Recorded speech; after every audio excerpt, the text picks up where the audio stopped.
We look at the social and policy context. Social policy first, very briefly. There have been profound changes over the last few decades. Social changes that have dramatically altered the conditions under which families are raising young kids. Parenting's become more challenging, and the stakes are continuing to rise as we learn more about the importance of the early years, and the more we understand about the skills that are needed to function successfully in a complex and interconnected world. And the current service system, early childhood and other services, was designed at a time when family circumstances were simpler and parenting less challenging, and is struggling to meet all the needs of families effectively. That applies not just to early childhood intervention services, but to all early childhood services. In the light of these problems, it's become increasingly obvious that early childhood and family support systems need to be reconfigured to meet the needs of contemporary families more effectively. So in Australia, federal and state governments have responded to this challenge with a wide range of initiatives and policies. At the national level, we've got the Council for Australian Governments, COAG initiatives, including funding for new integrated children's services, a new quality national standards and a revised accreditation system. There's a workforce reform agenda and a national early years learning framework. At the federal level, there's also been one important recent initiative that specifically addresses the needs of kids with disabilities, and that's the Helping Children with Autism package.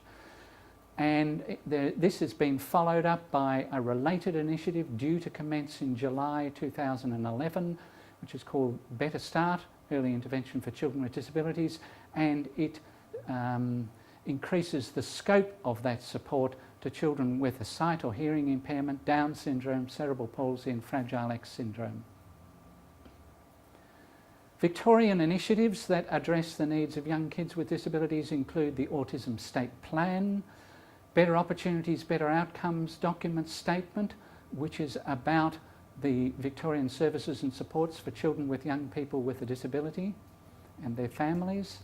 We've got a statement of principles for children and young people and their families coming from the Department of Human Services, and we've got an early childhood intervention services quality assurance framework and a disability survey scoping project that this centre completed recently. The various policies and initiatives undertaken by governments in Australia and elsewhere share a number of common features. They're all looking at integrating children's services. They're looking at finding more effective ways of reaching vulnerable children and families. They're looking at ensuring that all children arrive at school ready to learn. They're looking at shifting services to a promotion and prevention focus. They want to reduce child protection rates. They want to monitor children's development and well-being more effectively. They want to improve the quality of early childhood services and increase the use of evidence-based practices. So that's the general picture. That suggests that all services need to be reformed. Why early childhood intervention services in particular? Why does that set of services need to be rethought? Well, there are a number of reasons. The ECIS sector grew up haphazardly rather than developed coherently, and is fragmented in a variety of ways as a result. There's also been a continuing evolution of philosophy and practice in the early childhood intervention field, which we'll talk about. And there have been a number of changes in our understanding of disability and related concepts. So we've had the framework around impairment activity and participation, and we have the concept of neurodiversity. There are new national, state and early childhood policies and initiatives that have changed the policy context, the ones we've been talking about before, national and state early years learning framework, etc., quality framework. And then we've got the actual ECIS reform report from stage 1, which advised the department of the need for systemic change in early childhood intervention services. What the current system lacks is a number of things. It doesn't have a service framework that describes what kids and families should get. and what principles, practices are followed. It doesn't have a professional development framework that covers everything from pre-service development through to induction procedures and ongoing professional development. It doesn't have a career structure with sufficient depth to attract and retain capable staff. It doesn't have remuneration levels and staff working conditions to match other comparable service sectors. It doesn't have a quality assurance system, which the department is moving to address. It doesn't have an outcomes-based funding framework. It still doesn't have an appropriate unit cost funding level to cover the provision of all of the above. And there isn't sufficient overall funding to eliminate waiting lists above all and enable all identified children to have prompt access to early childhood intervention services. But it's got many strengths as a system. It's highly valued by parents, has a well-developed philosophy and practice model for working with parents in family-centred practice. It's got some well-developed procedures such as family service plans for applying this philosophy. There's a strong rationale for the provision of specialist support for children with additional disabilities and their families early in life. It has a body of experienced and well-trained practitioners. It has collaborative skills and knowledge of transdisciplinary approaches to working with families and other professionals. It has a sound understanding of child development and what constitutes atypical development. It's got a commitment to evidence-based practice and practice-based evidence, and it's begun work on an outcomes-based framework for service planning and delivery.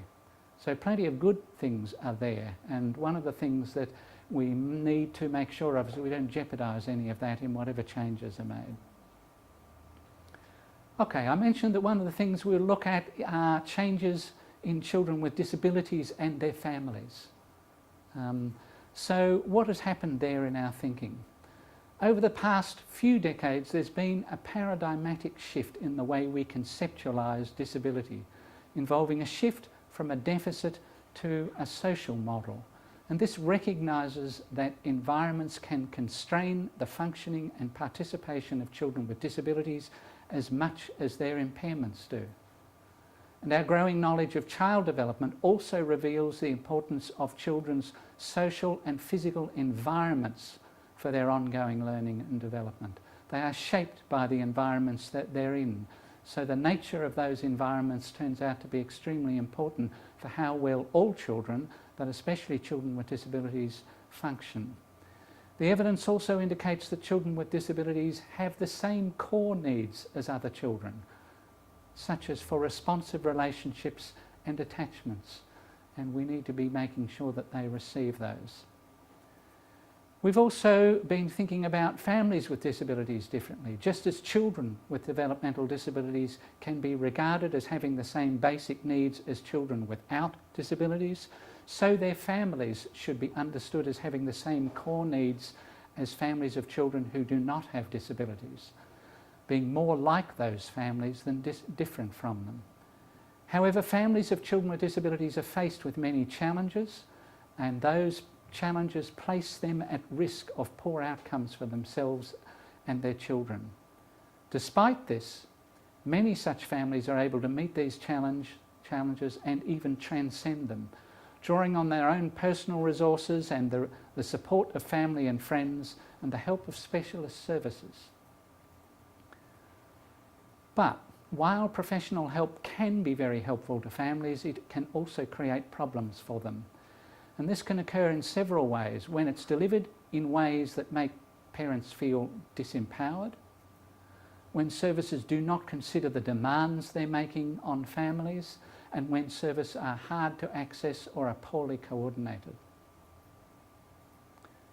The evidence indicates that families benefit when early childhood intervention services provide a range of services and supports, including emotional support from family, friends and professionals, information about their children's disability and about relevant services, help in learning their role in early intervention services.